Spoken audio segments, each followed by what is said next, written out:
Welcome home to The Last Video Store, a celebration of cinema, movies, films, and the motion pictures you will discover and love for the rest of your life. I am your host, Alexei Toliopoulos, and it is my duty as the sole clerk manning the counter here to act as guide and guardian of all of the films ever made that sit here on our shelves of our infinite archive. Typically, I'm joined by one guest who will talk to me about some of their favorite films ever made in the style of an old school video store rental combo, plus a staff pick for me based on their taste. But today is a little bit different and a little bit special because we are celebrating the release of the decade's most exciting action film spectacle, FURIOSA, a Mad Max Saga, which enabled me to live out a lifelong ambition to talk to one of my true cinematic heroes, Dr. George Miller, the director and mastermind of FURIOSA, Mad Max Saga, Mad Max Fury Road, and Lorenzo's Oil. FURIOSA Mad Max Saga is a miracle. The kind of cinematic achievement that is only possible when you've got the great masters of the cinematic language steering the rig. I've been dreaming of talking to Dr. George Miller my entire life. As a Greek Australian, he's been truly one of my actual heroes. So let's get straight into my chat with the good Dr. George Miller.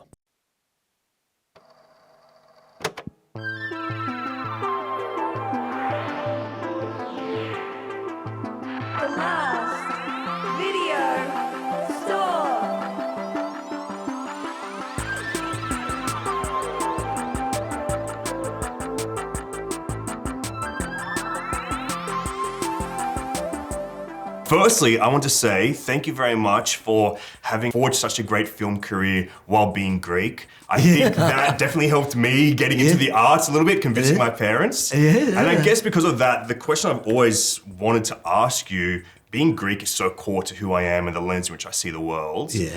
How do you feel, or are you conscious of expressing your Greekness through your films? Well, it's there is an element of that. First of all, my parents came to Australia at the early part of the 20th century when they were infants, really. My mother when she was 2, my father when they were 9. And we lived out in rural Australia.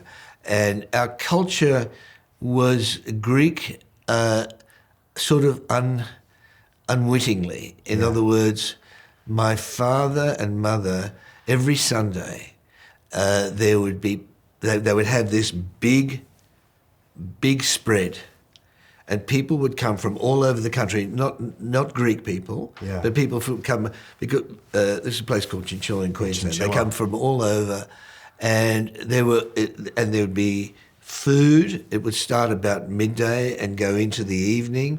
There were up to 25 people, multi-generational, from babies to grandmothers. And whenever, and that was just a natural part of growing up with my brothers. It wasn't until decades later I went back to the island where my father came from. From Kythera? From Kythera, and I realised that he was reproducing the life that he experienced as a child on the Greek island, where there was that big spread.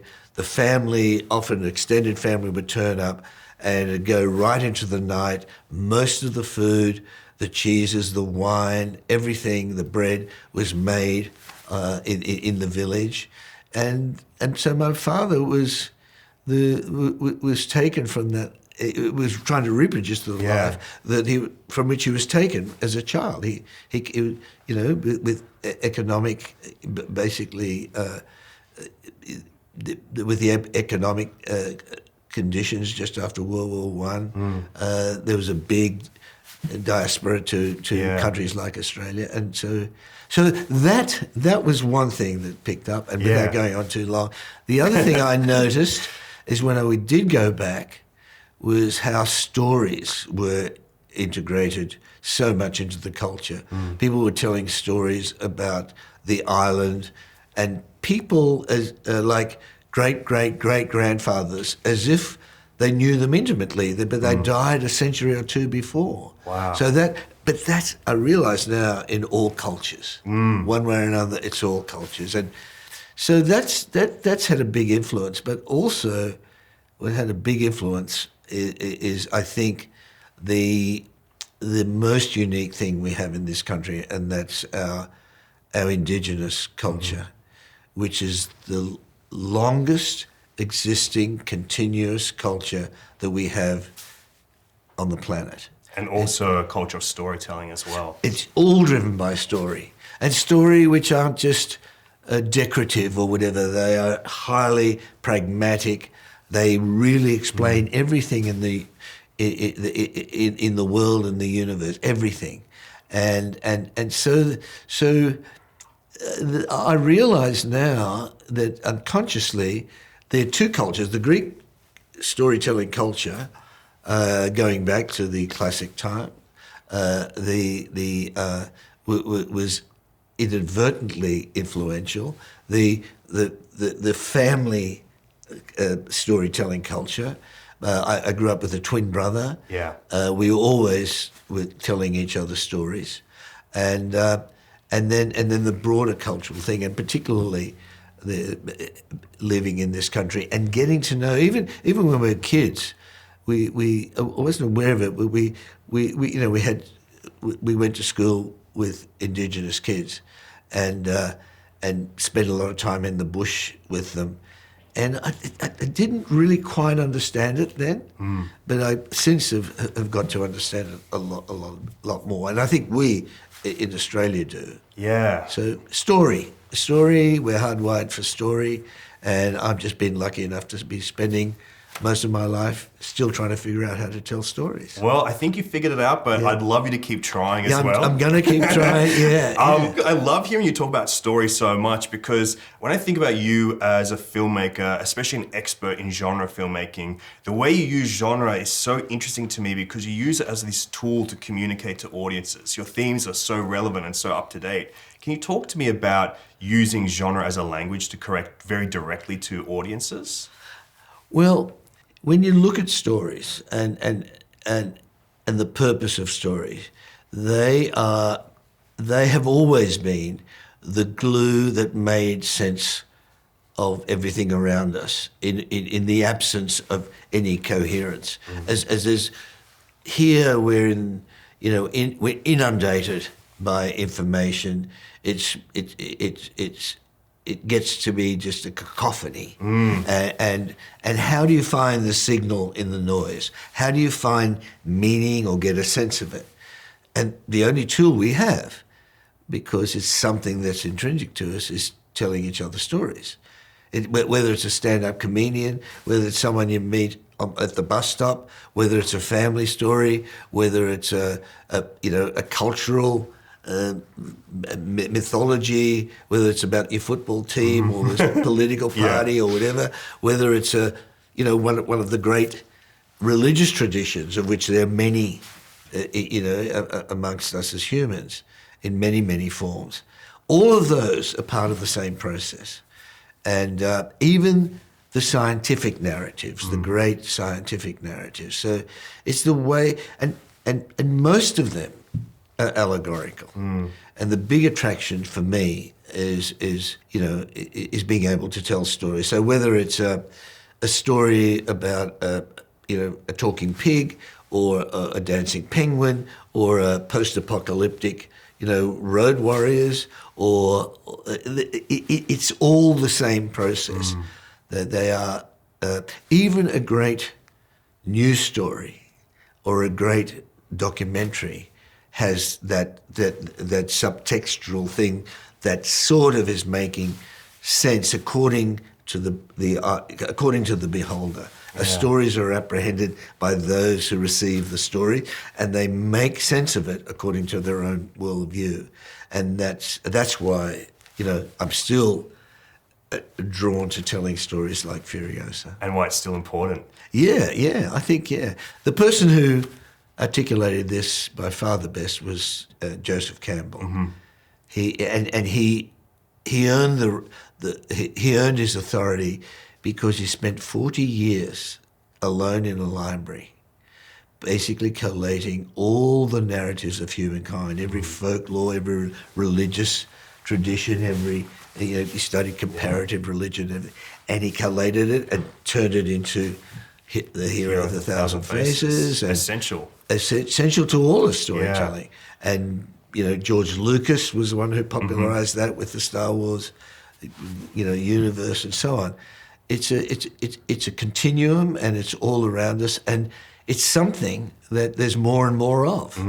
Now, it's impossible. Once you could see just about every film that came out.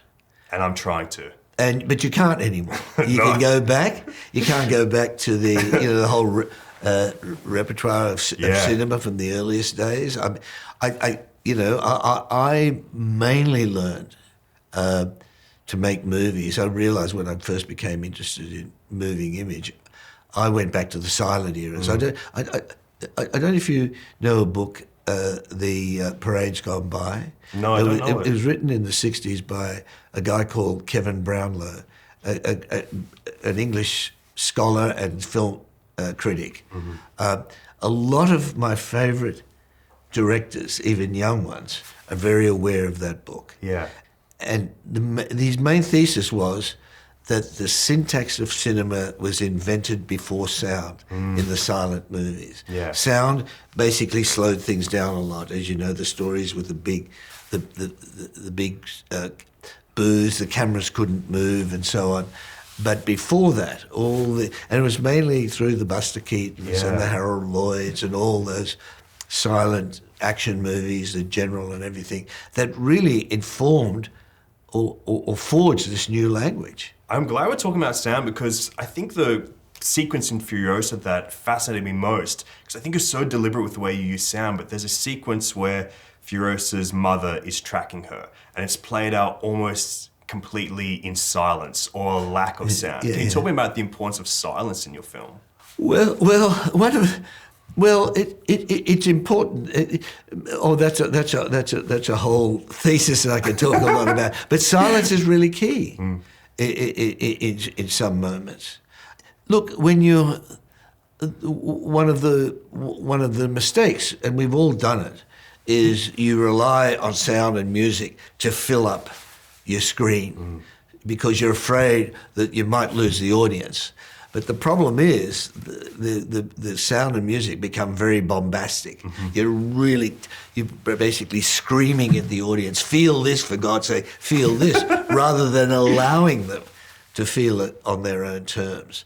So silence has become very, very key in that. So it's not, I know when I first started to make these films, I kept on asking the composer and the sound guy, put more sound in it. But the one thing I've always done was always play the film silent and see how much the audience can apprehend the film. Can read into it. I used to actually if I ever went to a hotel, and I often used to watch old movies with the sound off to see how much language there was. And I remember when I was living in Melbourne, just at the time we were preparing to make the first Mad Max, there was a two-rack drive-in up on a hill, and I often drive home at night and park outside of the drive-in and watch the screen without the sound. And it was really interesting. I really began to understand the language of the best filmmakers. You could read what the story was about without sound. And so that became a big thing. I often say you see with your ears and you hear with your eyes. If you watch a well orchestrated silent movie, you can hear the sounds in your imagination. You can see the impacts and hear the impacts because of the rhythms within the film. It's visual music. It's visual music. Yeah. Just quickly before we wrap up, what are the films that keep you inspired? Oh gosh, any film that I see, wherever it's from, where I lose myself in the film, where I'm not sitting outside of it, watching it. And some films I enjoy purely as watching it in a more sort of cerebral way. Yeah. But a film which sweeps me up carries me on a wave of experience. So you have them, and you never forget them. Even when you have those, and they come along occasionally. I remember hearing Pinocchio is one of your favorites. Yeah, definitely. Well, that's a really great. The Disney Pinocchio, based on the Italian story, is a fantastic allegory. It's just about everything about growing up and life and it's an amazing rite of passage story. It's biblical. It's all about Jiminy Cricket representing the good and the bad, the temptations, memorable characters. It's as big as any biblical story. It's a wonderful allegory. I have to agree with you. George, thank you so much for talking to me. My absolute pleasure. Yes, thank you. Yeah. Bit of a dream come true, I'll be honest. Where did you grow up? I grew up in Sydney. Sydney. The last video store.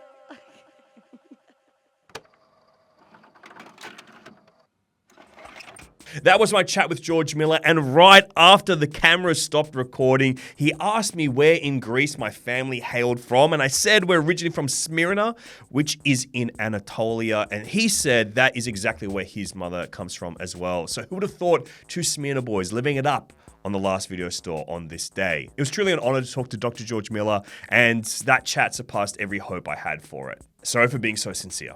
The Furiosa celebration continues on the last video store with chats with Anya Taylor-Joy and Chris Hemsworth, the stars of Furiosa. So subscribe to the channel to get to it straight away. Furiosa, a Mad Max saga, is in cinemas now. Witness it and enter cinematic Valhalla for yourself. My thanks and sincere gratitude to Universal Pictures Australia for setting up these chats with Dr. George Miller, Anya Taylor-Joy, and Chris Hemsworth. Thank you very much. Check out the last video store here or in podcast form wherever you get your podcasts. I'm talking Spotify, I'm talking Apple Podcasts. For more stuff, pick recommendations from me and chat with film lovers such as Angela White, the Meryl Streep of pornography, Saltburn choreographer Polly Bennett, David Dastmalchian, and the directors of Late Night with the Devil, Zachary Ruane from Auntie Donna, Of an Age filmmaker Goran Stileski, Tony Armstrong, who everybody freaking loves, and one of Australia's great storytellers, country music icon Troy Cassar-Daley. And there are even more than that. There and coming soon on the last video store.